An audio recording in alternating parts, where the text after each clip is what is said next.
Well, thanks for having me, folks.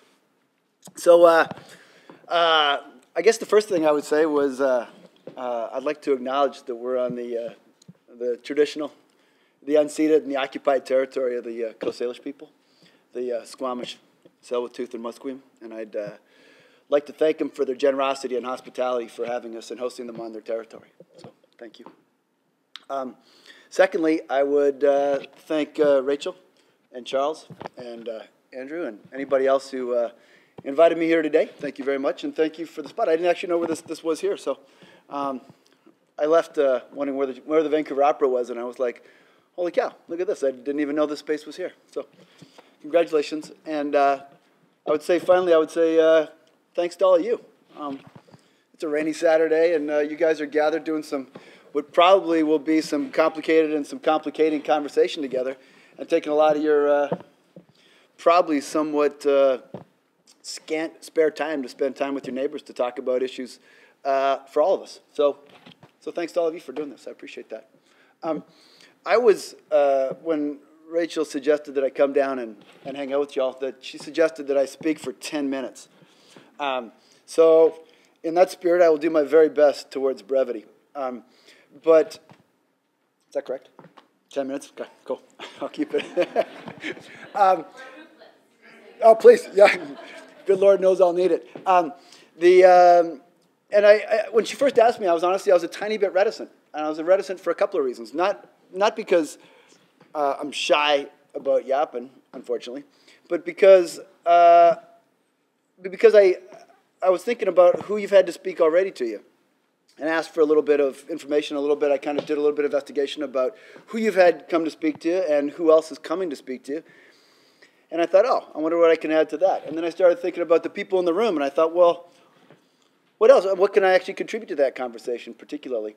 And then I started thinking about many of you, and many of you I recognize, and I thought, good Lord, many of you must be exhausted. There must be a certain amount of exhaustion hearing me speak, and many of you have had the generosity to read some of my stuff. So I was like, well, what else could I say? What else could I add to the things that I've already said in this community for a long time that's not going to be utterly tiresome for these folks?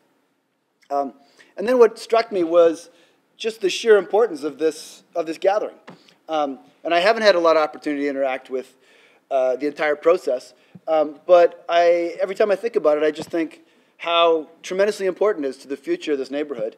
And dare I say, and maybe this sounds a tiny bit grandiose, but potentially even a historic piece of planning, a historic kind of planning exercise for the city of Vancouver. And it really is a tremendous thing that you guys are embarking on here. So in the spirit of my gratitude to you for doing that work, let me offer you just a couple of quick ideas. And I've got 5 ideas for you to consider. 5 interlacing ideas that may or may not contribute to some of your thinking. And if, at the very least, I would like to think that maybe I could offer a tiny bit of a provocation to you on a couple of points. The first thing that I might offer to you, and I think I note this in many ways throughout the public kind of conversations about the Citizens Assembly, is density. And I guess my request to you, or my call to you at least, would be, don't fear density. Density is, in fact, our friend. And in fact, rather than being willing to embrace density, I think we should actually actively seek density for all kinds of reasons. There's lots of functional planning reasons. There's lots of material reasons to embrace density. Among them, for example, that without a certain level of density, public transit is impossible. And not just fiscally impossible, but organizationally impossible. But also from a whole range of cultural imperatives as well. I moved to Commercial Drive in 1991 as a young dude, and honest to God, it was dead. Those of you that might well remember that. Commercial Drive was 9 o'clock on a Friday night. There was nothing happening. There was nowhere to get a beer. There was no music happening. The place emptied out. And in the course of my 20-something years in the neighborhood, I have come to appreciate tremendously the increased cultural vitality on the street, the increased number of different kinds of people on the street, the increased activity in our parks, and much of that has to do with the densification of the neighborhood. So for my first call is that density is attractive in and of itself. And I would recommend that you not only not fear it, but actually seek it. What kind of density, what does that look like? I am convinced that you're having those kind of conversations at length. But I would add one other thing, and that is, to my mind, density is in fact an ecological imperative.